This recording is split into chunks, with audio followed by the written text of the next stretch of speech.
روز و روزگارتون بخیر شادی باشد دوستان عزیز. این برنامه نوبتی لازیز با جمشید است و بعد از 7 روز رسیدیم به دیدار همدیگر و امروز مهمان نوبتی ما یک نفری است که در برابر خوب مهارت بلندی هنرپیشگی داشتنش باز خوراک‌های بسیار لذیذ را آماده می‌کند. نام باشد مهمان نوبتی ما هستند مولونا نجمیدین و هنرپیشه تئاتر و کینو. السلام علیکم. و علیکم. خوش آمدید به استودیوی مرکزی تلویزیون سفینه. خوش آمدید به برنامه لذیذ با جمشید. سلامت باشید. پیش از همه از فرصت مناسب استفاده برده خب میخواستم سلام خود را، میناداری خود را به تمام بینندگان تلویزیون سفینه و بینندگان برنامه لذیذ با جمشید که خیلی دوست می‌دارند. سلامت باشید. یعنی که من خودم دوست می‌دارم، خودم دیده فکر می‌کنم که همه دوست می‌دارند. بله من فکر می‌کنم که اکثریت. و تشکر زیاد که به این برنامه دعوت کردید. خیلی تعریف کردید که خیلی خوراک‌های با مزه می‌پزم. اما حاضر می‌بینیم که درست است. واقعا هم دوستان عزیز. خب چیکار می‌کنیم بینندگان عزیز؟ امروز خب مولانا برای ما خوراک بسیار لذیذ آماده می‌کند و من گفتم که خب چی گویم چگونه معرفی کنیم خوراک رو. گفتن که این نام ندارد اولش و بسیار بولذت است. دویمش برای من گفتم که سوم من گپ ندارم.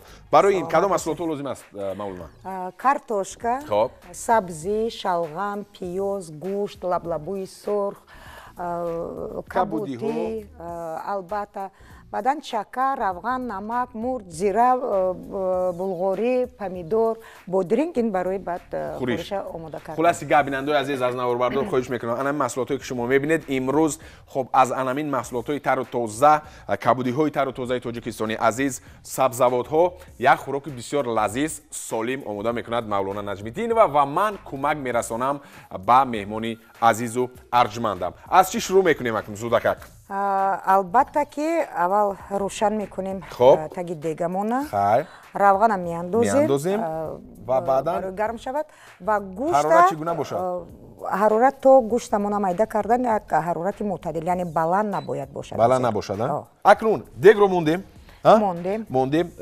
چیکار میکنیم؟ کم گرم شد روغن رو گرم که شد روغن میاندازیم. چقدر باید باشد؟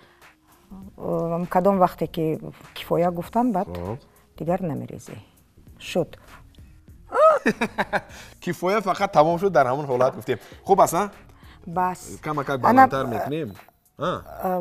دوباره میمونیم بعد گوشت. اول شده گوشت رو ما گوشت کلون مایده میکنیم. مایده نه. کلون تر. شروع میکنیم. من نباشد کارتوشکا رو شما مرحمت باشد. خب تو اون که روغن میتسبت به قول ما شروع میکنیم انیقترش. من اولین سوالی من همین است که اینی حال شما با چی کار و بار مشغول هستید؟ با تمرین یگون شاید نمایشنامه باشد یا اینکه با ثبت و بنوارگیری یگون فیلم است؟ نه تمرین نمایشنامه است چون تئاتر باید که همیشه فعالیت داشته باشد. خیر.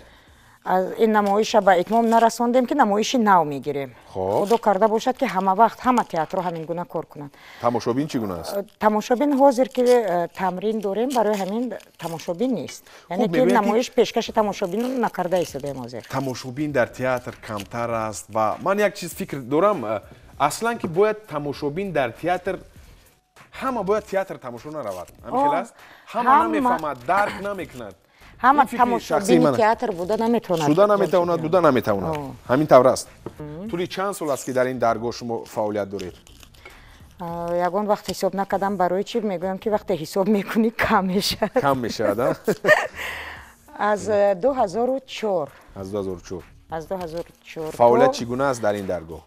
شکر خیلی خوب. در تمام نمایش ها بند هستم، هیچ وقت بیکار نیستم و حاضر وقتی که گفتید برنامه پخت و پز من آدمی هستم که فقط سحر میبرم شب خانه میدارم. یعنی اونقدر پخت و پزم نمیتونم. یعنی میتوانید و سایقل نمیدید؟ میتوانم و وقت ندارم. شکر میکنم بیننده عزیز.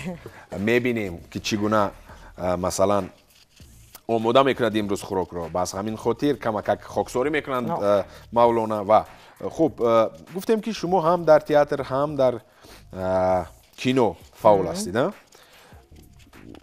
чигуна аст нақш офаридан дар театр осонтар аст ё ки дар кино? Хайр, ман аксарият мегӯям ки албатта ки дар кино, чунки дар он ҷо дублҳо аст, чанд бор як саҳнаро такроран ба навор мегирӣ, вале дар театр бошад, чигуна аст?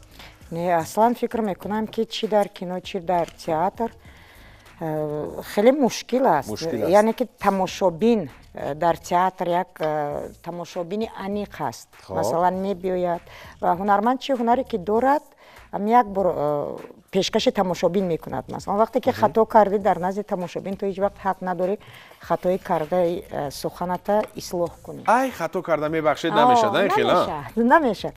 Дар кино бошад, дар кино то коргардон, яъне тамошобини махсус нест дар кино. Кино миллион нафар тамошо мекунад ва фикр мекунам ки заҳмати, яъне ҳардуш мушкила, ҳардушам заҳматталаб аст. боре ҳам шудааст. Ман аз хуб Нисо Муҳаммадҷонова суол кардам ки боре ҳам шудааст ки дар театр саҳна خب همه پور مخلصان مهمانان آمدن، تماشابینان همه پور، حالت بسیار هم در سطح عالی است و در همون حالت از خاطر میبراید گپ. بسیار وقت نه؟ بسیار وقت میشد، اما من مثلا هنرپیشه اصیل همون است که از همین حالت گویا که هیچ چیز نشده است، از همین حالت براید. همین خیلی است. نه، من نمیگم که من هنرپیشه اصیل не ҳаст ҳунарманде ки яъне ки метавонад баромада. Масалан суханата гум кардӣ, ту дар як ҷо рост намеистӣ ку бояд ки баданат ҳаракат кунад, бояд баданат кор кунад, яъне ки баъд баробари сухана гум кардан бояд ки бадан ба ту кӯмак расонад.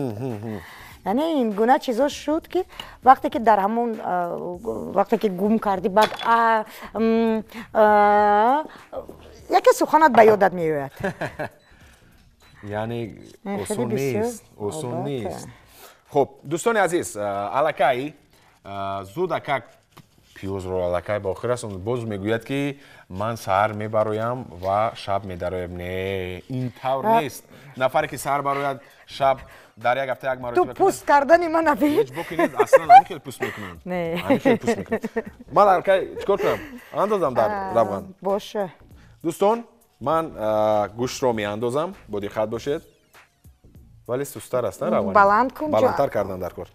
мегирем боз гӯштро, вақте ки мард касби нест, чикор мекунанд? ну, аз ҳама баланд кардам. ягон ҳодисаи фавқултабии рух надиҳад. коре накунӣ ки ҳамаш сӯзад. намесӯзад.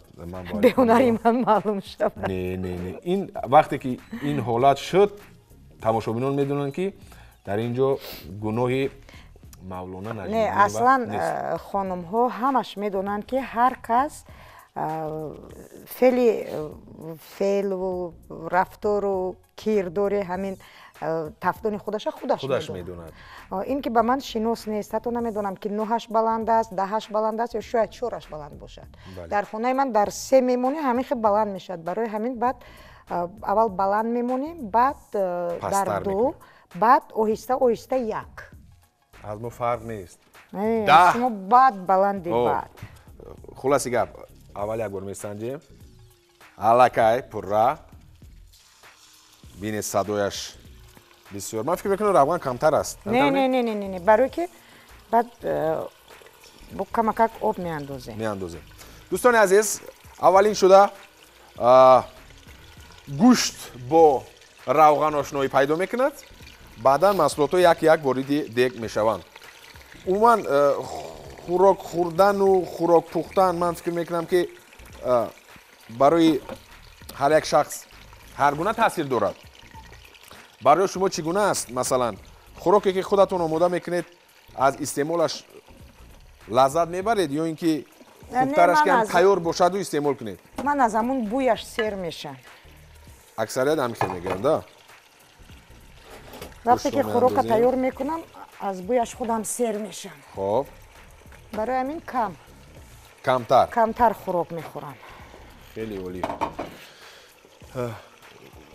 бештар дар соҳаи кино, масалан филмҳоро шумо умуман зиёд ҳозир ҷамшед ҷон як лаҳза бекор нест лаблабӯя майлаш, ман камакаки нукобам. ман гуфтам ки خب مسئله رو دیگر طرف تاب میدیم که نه گفتن که باید که لبلبو رو ریزه کنیم مایلش لبلبی نکوبی ما اینه که بلغاری قلمفور بلغاری خیلی خوب سوال من این است که عموما اکثریت میبینیم که فیلم های گوناگون رو تماشا میکنیم مثلا هنرپیشه هست که برای شما بیشتر پسند میآید انمون نقش خویش یعنی من در نظر دارم که خب سه هنرپیشه دوست داشته مولونا سه هنرپیشه زن فرق ندارد هنرپیشه کل دنیا کدام هایند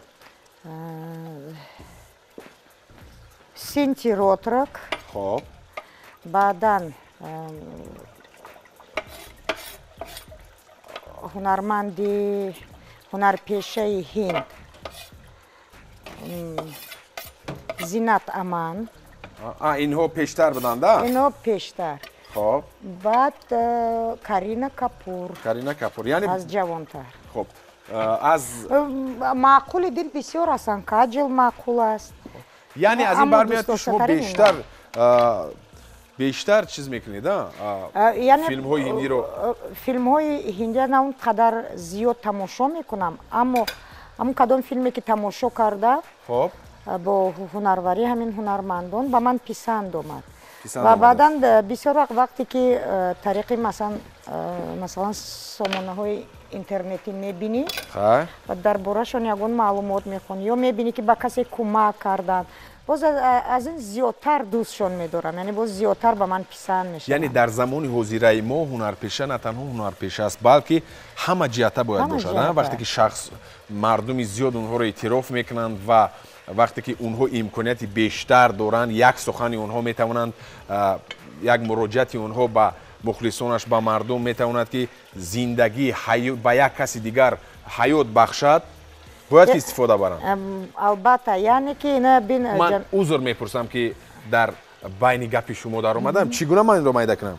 نه برای درونی دک خب چهار اونجا نه 6 یعنی پیش از هنرپیشه بودنشون آدمگاریشون به فکرم که در سطح اول نیست بله من فکر میکنم برای در ساحه خوب همین سینما نه بلکه در همه ساحه همین طور است باید که همین خیلی باشه لیکن وقتی که میبینی زیادند نفرانی که پول دارند دو پامیدور رو ریزه کردن کفایه است برای درونش بلغاری گرد خب همینو از کجا گرفته و خودتون بازار رفته نه من خودم نرفتم لیکن اول گوید که با کدام مقصد پرسیده بعد من میگویم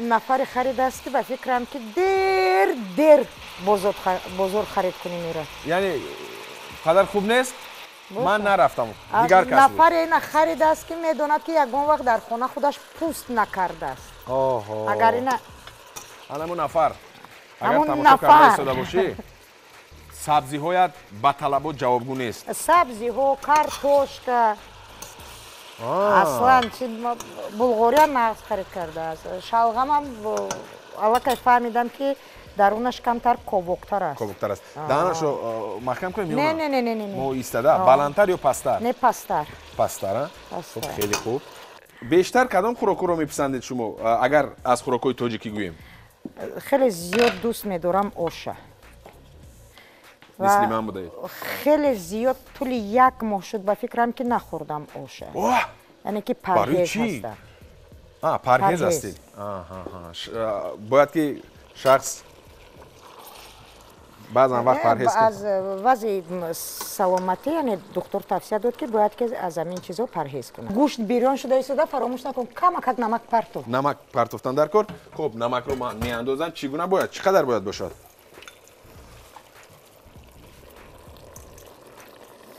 کفایه است کمترک دیگه کمترک شده نکن میکوبیم خب گوشت رو من ریزه کردم در دیگ انداختم بعدا مولانا خب کارتوشکا سبزی پیاز رو تازه کردند و بعد از این میاندازیم فکر میکنم همین طور است بار دیگر گفتیم که خوراک نام ندارد و حتما که یعنی این خوراک خیلی فایده آور است. برای چی؟ لذیذ است، فایده آور است. حاضر بسیاری‌ها میگویند که ایمبیر زیاد باید خورد، چسناک باید زیاد خورد. پیاز حاضر نرخ و نوای بازار را بینیده. برای همین از همه وقتی که یعنی ایمونیتت بلند میبردارد، پیاز با جای همون سیر پیاز خلال میرسوند. باشد. کوشش کنید بینندگان عزیز به دست پوش هیچ گاه کار نکنید. هیچ گاه کار نکنید، چون که امروز گرچند که مشکلی پیش میآورد با اپای مولانا، ولی این نفر چیکار میکنند؟ کوشش میکنند که از عهده و از حالت ناگوار برآید. خب مولانا، من الکی یک بلغاری رو ریزه کردم. من این خیلی حاضرانه این پیاز دو پمیدور رو ریزه کردم چون که شما گفتید. حاضر پیاز میاندازیم. پیاز رو میاندازیم. خب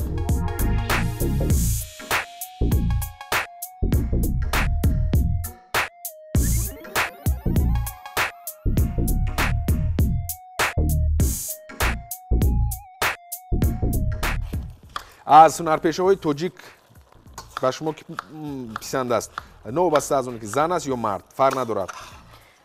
نوبسته از اون که زن است، مرد است، موسیر است، پیشتر است، عموما در مجموع اصلا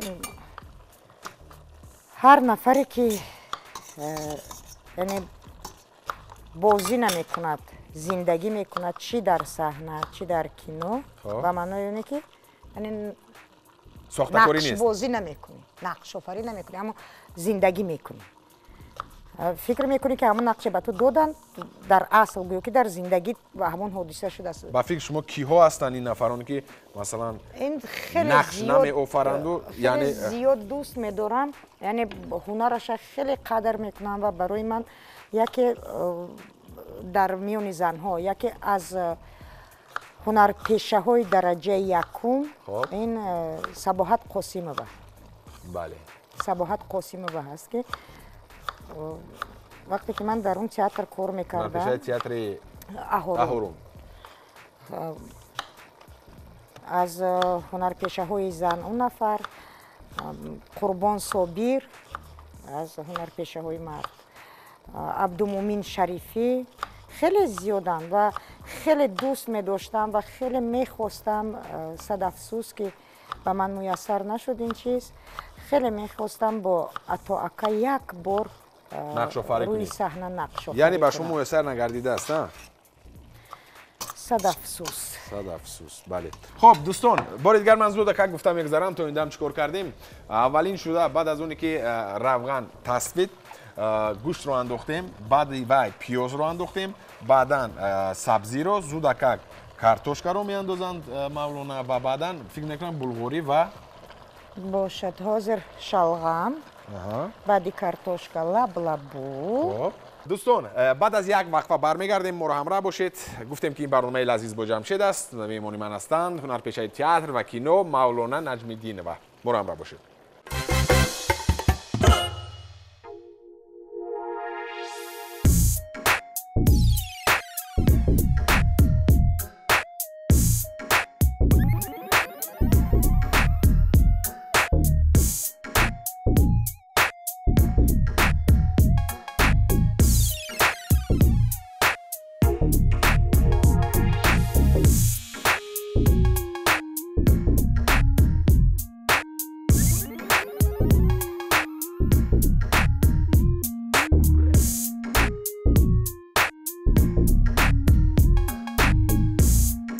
سرپوش رو محکم میکنیم. تمام. فقط که نسوزد، میونه باشد. نسوزده. برای این من باید که از حالت ناگوار رها یابم و برای خود رو حمایت کردن چیکار میکنم؟ چور میکنم. منم برای خود حمایت کردم میگویم که نمیدونم. نمیدونید. خیلی خوب.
دوستان عزیز بالاخره در یک مدت کوتاه آماده شد خوراکی که امروز مولانا نجمیدین و هنرپیشه تئاتر و کینوی تاجیک آماده کردن. باور میکنید بویش همین آشخانه ما رو فرا گرفته است. بسیار لذیذ است. من به صبرانه انتظارم که کی این رو اپای مولانا چیکار میکنند با همین لگن میبردارند و ما نوش جان میکنیم. خدای من بسیار لذیذ طبع دل. خب چیکار میکنیم اکنون؟ میبرداریم. مرحمت میبرداریم و میگیم که چگونه است.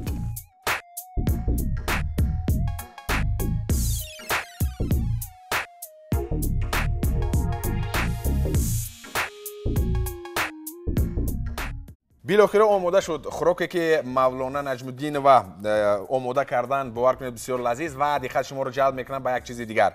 ببینید این خورش ها رو از کبودی های تر و تازه از انمون سبزوات تاجیکستانی عزیز که چند نوع است. از یک کبودی دستتون درد رو نبیند. خب اپای عزیز و مهربانم و چیکار میکنیم؟ میچشیم؟ باشد.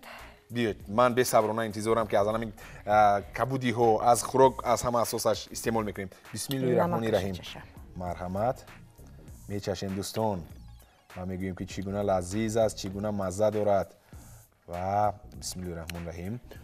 خودم تعریف نکنم که با مزه آبش با مزه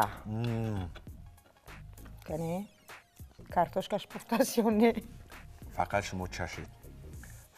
شما چشید و نه یک میمونی من گفتن که اگر بمزه باشد شما با مزه میگوید. من گفتم نه، در برنامه من بمزه رو بمزه میگویند، با لذت رو با لذت. باور کنید تشکر زیاد. من از شما یک تاجیکستان سپاسگزارم. تشکر زیاد که دعوت ما رو رد نکردید. شما میمونی همیشگی برنامه های تلویزیونی سفینه هستید.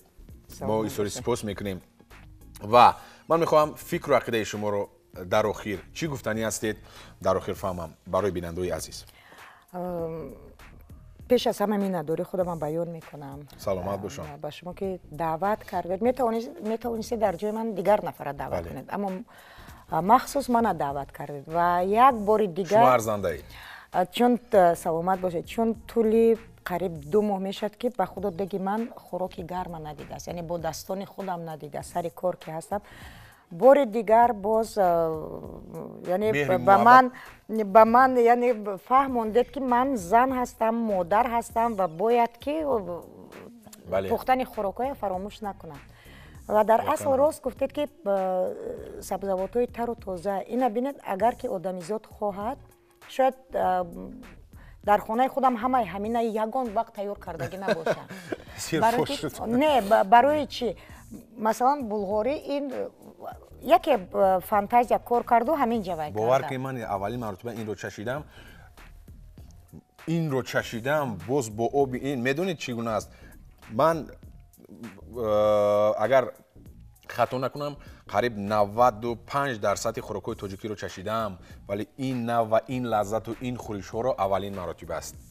راستش رو میگویم. و بعد که همه چیزی که آماده کردیم حتی پیازی که اونجا ریزه کردم همه این برای ارگانیسم ما فایده آور است. مخصوصا در همین شب و روز.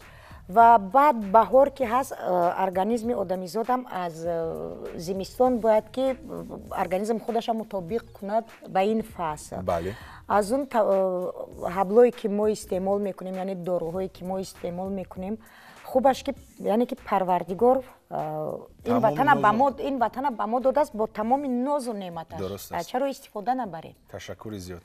نوش جان باشد. و بعد تمام تماشابینا به تمام مردم شریف تاجیکستان توصیه میدهم که یعنی اسراف حرام است. هر چیزی که خداوند به ما داده است همین در بازار هست. خوب است که در همین شب از همین استعمال کنند. یعنی همین بسیاری نمیخورند. فکر میکنن که این فقط برای آرایش لگندهایی که مثلا خورش میبیارن فکر میکنن فقط برای آرایش است. نه، اینا میتوانید درونش سمیتانا با چکه و تمام زیل میتوانید تمام کبوتی ها میتوانید حتی پمیدور با درینگ از تورب تراشک بلندر نگویم از تورب تراشک میتوانند که ریزه کنند اینا با چکه و سمیتانا همراه کنند با این سالاد یعنی با این خورش استعمال نمایند. تشکر زیاد. سلامت سپاسی بی اندازه. من فکر میکنم که شما رو دیده کدبان‌های عزیز زودکک میپردازن به آماده کردن همین خورشی که شما آماده کردید، خوراک که شما آماده کردید. میگن که ما باید که به مثل مولانا نجمیدین و این خوراک رو پزیم و چشم که چگونه لذت دارد و اثبات کنه که در حقیقت این گونه لذت دارد. باور کنید دوستان، پشیمان نمیشوید. حتما آماده کنید برای اهل عائله، برای فرزندان، برای نزدیکان خود. اینجا باشد برنامه نوبتی لذیذ با جمشید با خیر میرسد و بار دیگر میگویم که میمونی اولی قدری من میمونی نوبتی برنامه من بودند خب مولانا نجمیدین و خب ستاره کینو و تئاتر تاجیک و ایسور سپاس میگویم به این نفر بار دیگر. تا دیدار نوبتی همیشه سلامت باشید، کجای نباشید و همیشه خوراکای لذیذ را استعمال نمایید و حلاوت ببرید. خیر دوستان، تا دیدار.